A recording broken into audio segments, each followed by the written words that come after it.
আসসালামু আলাইকুম। আজকে সকল প্রার্থীদের জন্য দারুণ একটা টপিকস নিয়ে আসছি, সেটা প্যাসিভ থেকে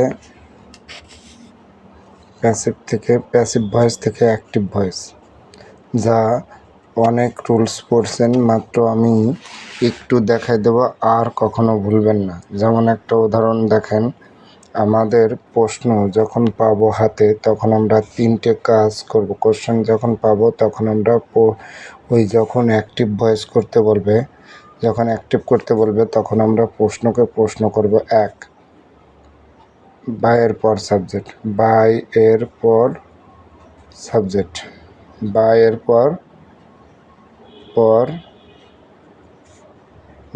পর সাবজেক্ট। এখন আমাদের প্রশ্নে অনেক সময় বাই থাকবে না, তাহলে আমরা কিভাবে তাহলে আমরা পাবো? তার জন্য বাইয়ের সাবজেক্ট পাবো, তাহলে বাই আমরা মনে মনে ধরে নেব। তারপর লিখব পিপুল, পুলিশ, অথবা এভরিওয়ান, এভরিবডি, অথবা দ্য গভর্নমেন্ট। যদি সরকারি কাজ হয় তাহলে টু দ্য গভর্নমেন্ট, যদি পুলিশের কাজ হয় তাহলে পুলিশ, আর যদি কোনোটাই না ধরতে পারে তাহলে আস অথবা পিপুল ধরে নেবেন। এই আমাদের কাজ। তাহলে আমরা পাবো হলো সাবজেক্ট, বাইয়ের পরে সাবজেক্ট, তাহলে পিপুল, পুলিশ, এভরিবডি, দ্য গভর্নমেন্ট, আস। কোনোটাই যদি না ধরতে পারেন পিপুল অথবা আস ধরবেন। দুই সাহায্যকারী ভার্ব এর আগে অবজেক্ট। তাহলে আমরা অবজেক্ট কোথায় পাবো? সাহায্যকারী ভার্বের আগে। ওই সেন্টেন্সের মধ্যে যদি সাহায্যকারী থাকবে, অবশ্যই থাকবে, তার আগে অবজেক্ট। 3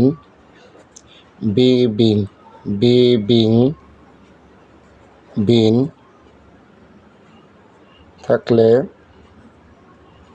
উঠে যাবে, তা অর্থাৎ কেটে দিবেন। আর যদি না থাকলে বলতে কি, এই তিনটের কোনোটাই যদি না থাকলে সাহায্যকারী ভার্ব উঠে দেব। সাহায্যকারী ভার্ব উঠে যাবে। এখন আমাদের এই 3টে কাজ আমরা প্রশ্নকে প্রশ্ন করব, তারপর আমাদের উত্তর করব। তাহলে আমরা বাইয়ের পর সাবজেক্ট পাবো। যদি বাই না থাকে তাহলে পিপুল ধরবো, পুলিশ ধরবো, এভরিবডি ধরবো, দ্য গভর্নমেন্ট ধরবো, অথবা আস ধরবো। 2 সাহায্যকারী ভার্বের আগে অবজেক্ট। তাহলে অবজেক্ট পাবো কোথায়? সাহায্যকারী ভার্বের আগে। বিন থাকলে উঠে যাবে। আর এই 3টের কোনটা যদি না থাকলে সাহায্যকারী ভার্ব উঠে যাবে। এখন এটা আমরা প্রশ্নকে প্রশ্ন করলাম, অর্থাৎ কোশ্চেন করলাম। এখন আমরা আসব মূল আলোচনায়। তাহলে আমরা বিন উঠে গেলে তখন এই রুলসটা প্রয়োগ করব। তাহলে আমরা কিভাবে করতে পারি? এটা রুলস নাম্বার 1। তাহলে আমরা গঠনটা কি লিখতে পারি? তাহলে সাবজেক্ট প্লাস সাহায্যকারী ভার্ব। তাহলে আমরা কি লিখবো? আগে সাবজেক্ট লিখবো, তারপর লিখবো সাহায্যকারী ভার্ব প্লাস মূল ভার্ব। তাহলে মূল ভার্ব লিখবো। মূল ভার্বের পরে কি লিখবো? মূল ভার্বের এইখানে আমাদের মূল ভার্বের আবার ফর্ম আছে। যদি দেখি যে বি উঠাই দিই তাহলে দেব ভার্ব 1। যদি বিন উঠে দিই তাহলে বসায় দেব ভার্বের সাথে আইএনজি যোগ। আর যদি বিন উঠে যায় তাহলে বসায় দেব ভার্ব 3। আমাদের ভার্বের ফর্ম হয়ে গেল। তার মানে আমরা মূল ভার্ব যখন বসাবো তখন এই 3টে দেখে আমরা সাহায্যকারী ভার্ব বিন দেখে কি করব? ভার্ব 1, ভার্বের সাথে আইএনজি যোগ, অথবা ভার্ব 3 প্লাস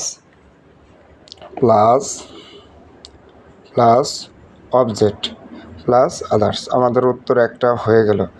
যেমন একটা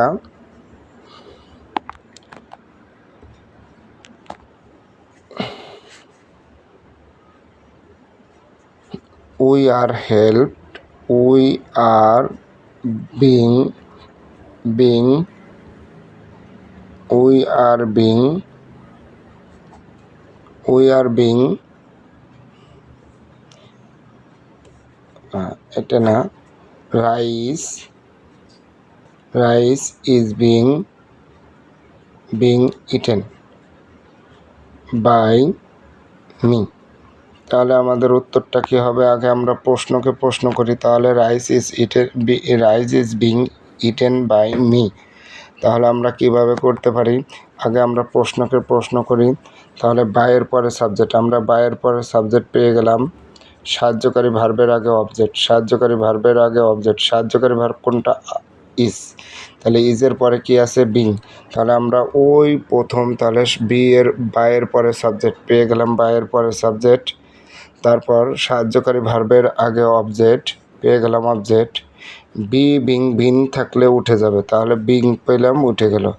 এখন আসি আমরা, তাহলে আমরা রুলসটা প্রয়োগ করি। প্রথমে কি লিখতে বলেছে? সাবজেক্ট। সাবজেক্টটা কে আছে? মি। মি তো অবজেক্ট, মি এর সাবজেক্ট কি? আই, বসালাম আই। তারপর বলছে কি? সাহায্যকারী ভার্ব। সাহায্যকারী ভার্ব কি আছে? ইজ। আমরা জানি আর সাথে ইজ বসে না, বসে কি? তা বসে হলো অ্যাম। তাহলে বসালাম অ্যাম। তারপর কি বলা হলো? মূল ভার্বের যেহেতু ফর্ম আছে, আমরা এইখানে কেটে দিছি কি? বিং এর পরিবর্তে কি বসবে? ভার্বের সাথে আইএনজি। তাহলে আমরা এই ইটেনের ভার্বের সাথে আইএনজি যোগ করি, তাহলে এটা আগে ভার্ব অন বানাই। তাহলে ভার্ব অন বানালে ইট, তার সাথে কি করব? আইএনজি যোগ করে দেবো। তারপরে কি বলা হলো? তারপরে বলা হলো অবজেক্ট কে আছে? অবজেক্ট আছে রাইস। আমরা জানি রাইসের অবজেক্ট রাইস, এটা নাউনের কখনো অবজেক্ট হয় না, শুধু অবজেক্ট হয়, মানে পরিবর্তন হয় না, একমাত্র প্রোনাউন এর অবজেক্ট ফর্ম পরিবর্তন হয়, তাছাড়া নাউনের কোনো পরিবর্তন হয় না। তাহলে আমাদের একটা রুলস হয়ে গেল, বিন উঠে গেলে, তার মানে আমরা বিং উঠে যাওয়ার কারণে আমরা এই রুলসটা করলাম। তাহলে রাইস হলো object, is being eaten by me. তাহলে মিটা কি হবে? মিটা আছে সাবজেক্ট। তাহলে আমরা প্রথমে কি বসাবো? সাবজেক্ট কি আছে? মিট সাবজেক্ট আই। তারপর সাহায্যকারী ভার্ব ইজের পরিবর্তে অ্যাম, কারণ আর সাথে অ্যাম বসে। তারপর কি? বিং উঠে যাওয়ার কারণে ভার্বের সাথে আইএনজি যোগ, তার জন্য আগে ভার্ব অন বানা, ভার্বের সাথে আইএনজি যোগ করলে। তারপর অবজেক্ট কে আছে? রাইসে। এখন একটা হয়ে গেল, আর একটা আছে আমাদের, সেটা কি? সাহায্যকারী ভার্ব যদি বিং না থাকলে সাহায্যকারী ভার্ব উঠে যাবে। তার মানে এখন আমরা সাহায্যকারী ভার্ব উঠে যাওয়ার রুলস প্রয়োগ করব। সাহায্যকারী ভার্ব উঠে গেলে কি করব? তাহলে আমরা প্রথমে লিখতে পারি সাবজেক্ট প্লাস, এইখানে আমরা আগেরটাই ব্যবহার করছি সাহায্যকারী ভার্ব, আর এইখানে ব্যবহার করব মূল ভার্ব। তাহলে মূল ভার্বের ফর্ম আছে আমরা জানি। এখন মূল ভার্বের মধ্যে এখানে অ্যাম ইজ আর অথবা ওয়াজ আর থাকবে। তাহলে যখন আমরা ওয়াজ আর কেটে দেব তখন বসাবো V2 মানে পাস্ট ফর্ম। আর যখন অ্যামিজার কেটে দেব তখন বসাবো ভার্ব অন অথবা ভার্বের সাথে S/S plus object plus others. তাহলে অবজেক্ট প্লাস আদার্স, তার মানে আমরা বুঝলাম যে আগে আমরা যদি সাহায্যকারী ভার্ব উঠে যায় আগে লিখব কি? সাবজেক্ট, তারপর লিখব মূল ভার্ব।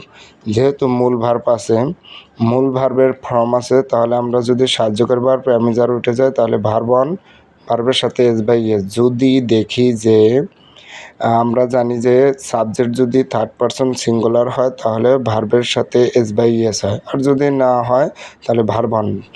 সেকেন্ড পারসন অথবা ফার্স্ট পারসন অথবা থার্ড পারসন প্লুরাল হলে ভার্ব অন। আর আমরা ওয়াজ আর উঠে যেয়ে কী হবে, ভার্বের V2 মানে ভার্বের পাস্ট ফর্ম বসবে প্লাস অবজেক্ট প্লাস আদার্স। তাহলে আমরা এই বাক্যটাকে আমরা বিং বাদ দিয়ে যা আছে তাই বসায় আমরা উত্তর করে দেখি। যেমন রাইস